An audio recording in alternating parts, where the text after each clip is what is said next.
Indeed. And you mentioned that while you were in Guangzhou, you had your first meeting with President Xi as IOC President. Yes. So what were some of the highlights or your major takeaways from your discussion with His Excellency President Xi Jinping? It was an incredible meeting. I felt very honored to sit with him and to talk with him and to again hear the level of importance that he places on sport. You know, I shared with him there's not very many leaders that place that kind of importance on sport, and we very much agreed that when it comes to sport should remain neutral.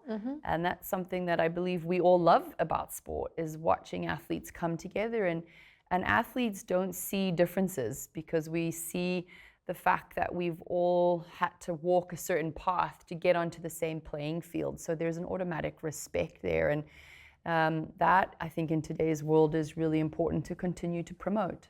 And during the conversation, President Xi also emphasized China's readiness to expand high-quality cooperation with IOC, as well as to contribute greater wisdom and strengths to the global sporting governance. So how does IOC plan to leverage the strengths of China in global governance to advance international sports development? Well, I think there's so many different levels at which we can do that. We have an incredible relationship and cooperation with the Chinese Olympic Committee.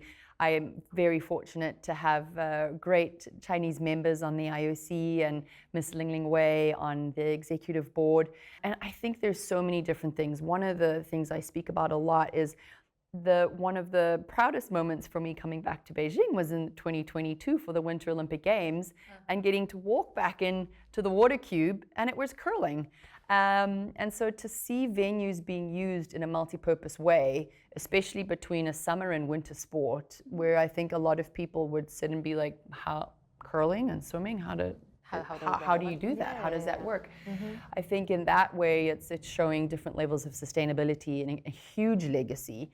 So there's so much that we can, as an entire movement, learn from what China's doing and how you're doing it in such a successful way. So I think, again, there's so much more that we can learn and that we can leverage off of, and the growth and the pace at which China is growing in different sectors, especially in technology. And I'm looking forward to the future with them to strengthen that for the Olympic movement and for sport. So after your meeting with President Xi, what is your impression of President Xi, not only as a leader of China, but also as a very passionate sports lover who constantly emphasizes the importance of sports development and also constantly encourage young people to embrace physical exercise?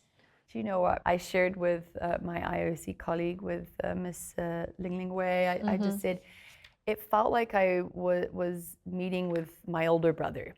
Like, he was just so warm and so genuine when he spoke about sport. You could just see the passion. It was really, really wonderful to see him talk with such conviction about how sport can really help drive an economy, and it can help drive a community, and it can be that unifier. It was really an incredible experience.